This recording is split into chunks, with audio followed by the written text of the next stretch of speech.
I, 29F, recently ended my engagement with my fiancé, Tom, 36M, after a disastrous dinner with his family.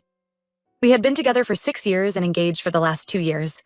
I'm feeling conflicted about my decision and could use some outside perspective.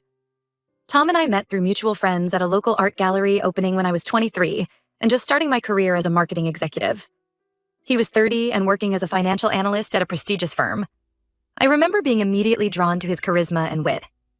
We spent the entire evening discussing everything from modern art to our favorite travel destinations. By the end of the night, we had exchanged numbers and made plans for our first date. Our relationship progressed quickly after that. We discovered we had a lot in common: a love for indie films, a passion for trying new cuisines, and a shared dream of eventually starting our own business. Tom was ambitious and driven, often talking about his plans to climb the corporate ladder and make a name for himself in the finance world. I came from a modest background. My dad was a high school history teacher, and my mom worked as a pediatric nurse. They instilled in me a strong work ethic and the value of education. I put myself through college with scholarships and part-time jobs, graduating with honors and landing a job at an up-and-coming marketing firm. Tom's background was quite different. He came from old money. His family owned a chain of luxury hotels and had deep roots in our city's social scene. Despite this, Tom never seemed pretentious or entitled when we first met. He was down to earth and seemed to appreciate my drive and independence. Things were great in the beginning. We enjoyed traveling together, trying new restaurants and attending cultural events in the city. Tom introduced me to the world of fine wines and high-end fashion, while I shared my love of indie music festivals and hole-in-the-wall bookstores. We brought out the best in each other, and our friends often commented on what a perfect match we seemed to be. About 2 years into our relationship, Tom got laid off from his job during company-wide cuts. He was understandably upset, and I supported him emotionally and financially while he looked for a new position. I expected it would be a temporary setback. After all, Tom had an impressive resume and a wide network of industry contacts. However, months went by, and he still hadn't found anything. He became more withdrawn and started spending most days playing video games or binge-watching TV shows. Our once lively conversations about our future plans dwindled. Tom would get defensive whenever I brought up job opportunities or suggested he consider other industries. I encouraged Tom to keep applying for jobs or consider other career options, but he always had excuses. The job market was too competitive, he was overqualified, he needed more time to find himself, etc. I was frustrated but tried to be patient, thinking he just needed more time to bounce back.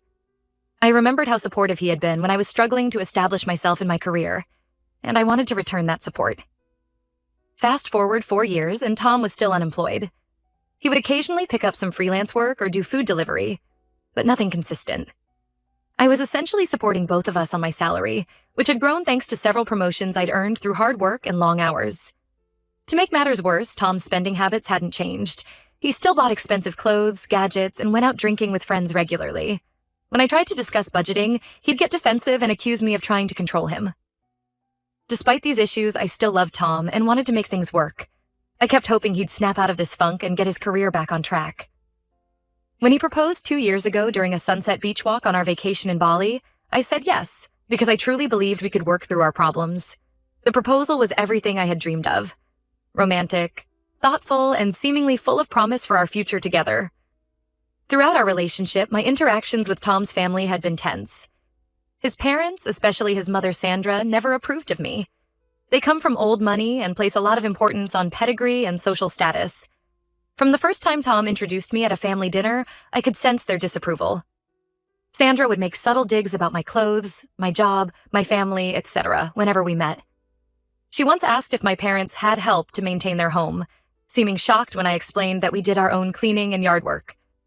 Another time, she commented on how quaint it was that I still had student loans to pay off, implying that anyone worth marrying shouldn't have such plebeian concerns. Tom usually brushed it off, saying that's just how she was with everyone.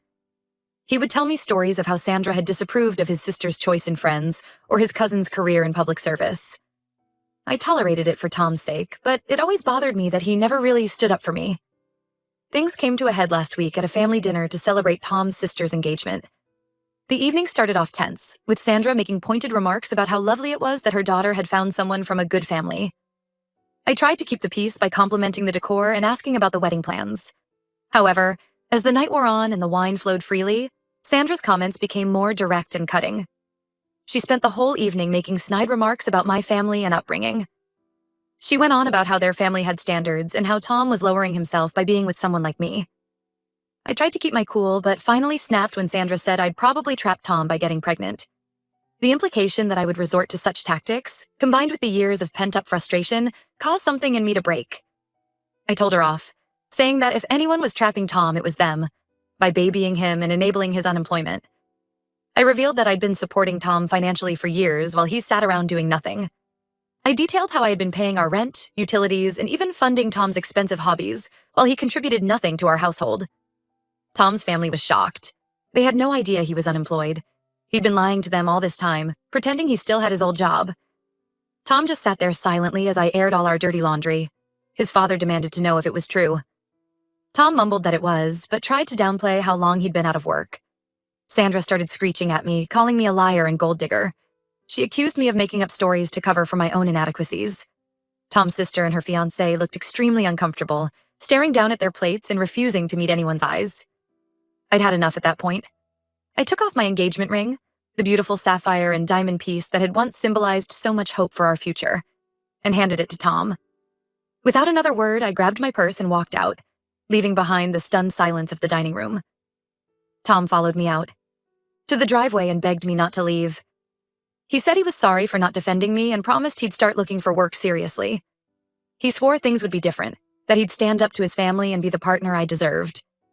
But I had heard these promises before, and I was done. I told him it was too late. I was done being disrespected by his family and enabling his laziness. I got in my car and drove away, leaving Tom standing in his parents' driveway looking lost and defeated. It's been a week since that blow-up. Tom has been calling and texting nonstop, alternating between apologies and guilt trips. He's left voicemails swearing he's changed, that he's applied for jobs and is ready to commit to our future. His family has also been harassing me, demanding I apologize for humiliating them and take Tom back. Sandra even left a message saying she would overlook my outburst if I came back and kept quiet about Tom's unemployment. I've blocked them all, but I'm starting to doubt myself. Did I overreact? Should I have handled things differently? Tom was my partner for 6 years, and I do still care for him. We shared so many good times, and I had truly envisioned a future with him. But I'm also relieved to be free of the stress of supporting him and dealing with his toxic family. The apartment feels empty without Tom's things. I find myself reaching for his coffee mug in the morning or expecting to hear his key in the lock after work. But then I remember all the times I came home to find him in the same spot on the couch, surrounded by takeout containers, having accomplished nothing all day. My friends have been supportive, reminding me of all the times I complained about Tom's lack of ambition or his family's treatment of me. They've been keeping me busy with girls' nights and day trips, trying to keep my mind off the breakup. So Reddit, Aida for ending my engagement like this? I know I could have handled things more gracefully, but years of pent-up frustration and hurt came pouring out. I could really use some outside perspectives on this mess. Update 1. Thank you all for the supportive comments and messages. Reading through them has helped reinforce that I made the right decision in ending things with Tom. I appreciate everyone who took the time to share their thoughts and experiences. A lot has happened in the last couple of weeks since my original post. I wanted to provide an update on the situation and share some new developments. The day after I posted, Tom showed up at my apartment unannounced. It was late in the evening and I had just gotten home from a long day at work. I heard loud knocking and opened the door to find Tom swaying on his feet, clearly intoxicated. He tried to push his way inside, saying we needed to talk. I refused to let him in and told him to leave. That's when he started yelling, loud enough for the whole building to hear. He was alternating between declarations of love and angry accusations, saying I had abandoned him and ruined his life.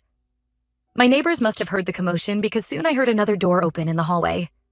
Mrs. Chen from across the hall poked her head out and asked if everything was okay. When she saw the situation, she immediately went back inside and called the police. Tom didn't even seem to notice, continuing his drunken tirade. By the time the police arrived, Tom had slumped down against my door, sobbing incoherently. The officers tried to get him to leave voluntarily, but he became belligerent. They ended up arresting him for disorderly conduct.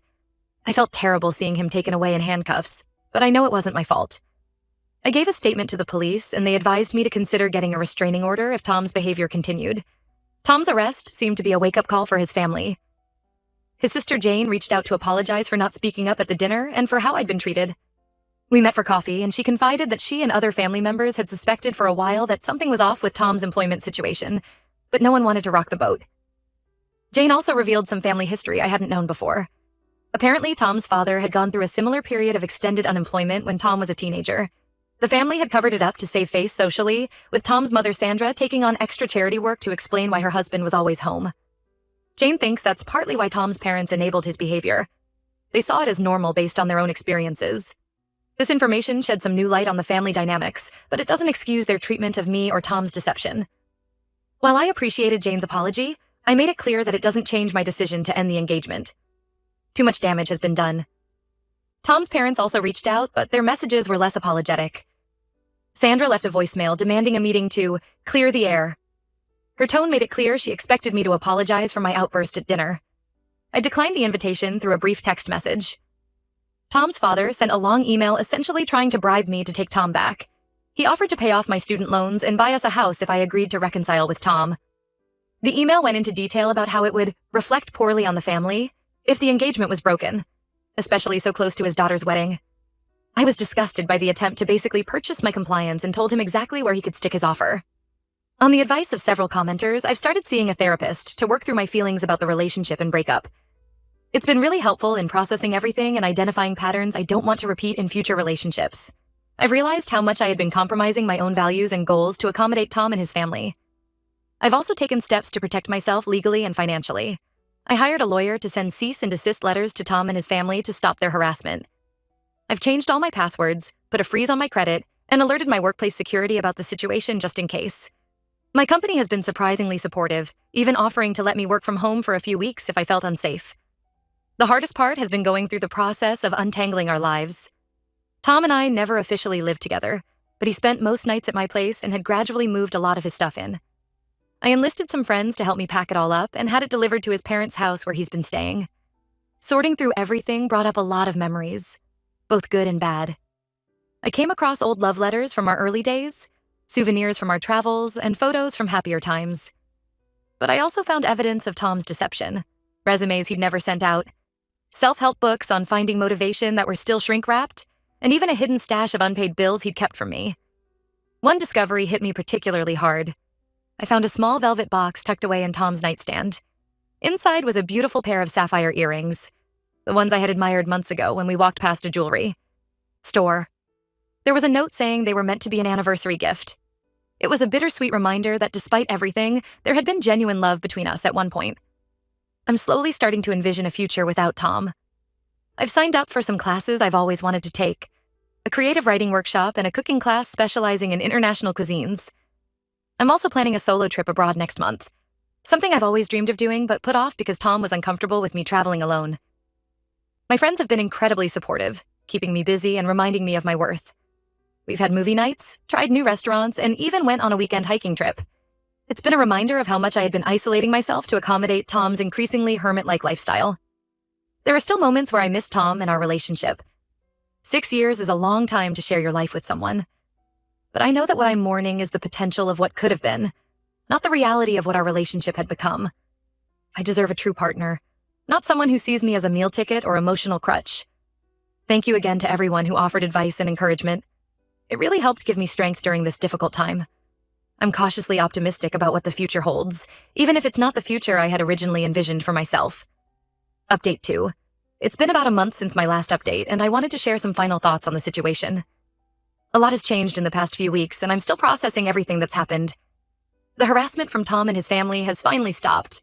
My lawyer sent a final warning letter threatening legal action if they continued trying to contact me. That seems to have done the trick. I haven't heard anything from them in weeks. The silence is both a relief and strangely unsettling after months of constant drama. I ran into Tom's sister Jane at a coffee shop last week. It was awkward at first. We both froze when we spotted each other across the room. But after a moment of hesitation, Jane came over and asked if we could talk. We ended up sitting down and having a long conversation.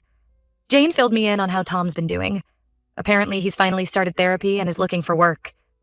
He moved out of his parents' house and is staying with a cousin while he gets back on his feet.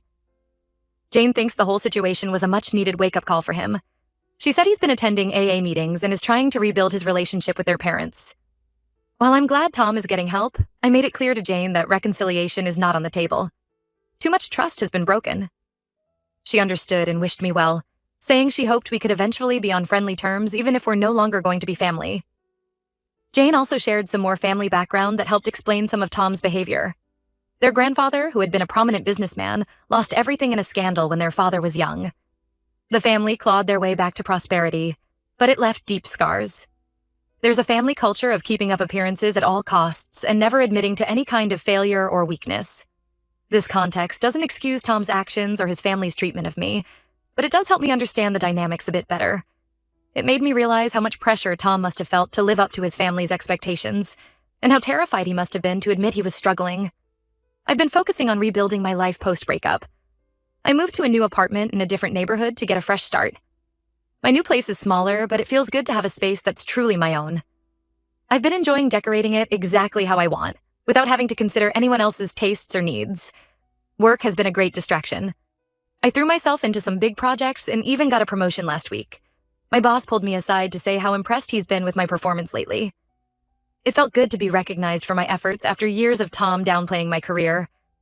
I've also started casually dating again.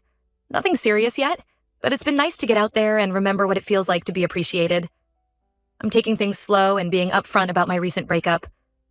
Overall, I'm in a much better place mentally and emotionally than I was a couple months ago. There are still moments of sadness or doubt, but they're becoming less frequent. I'm excited about the future in a way I haven't been in years.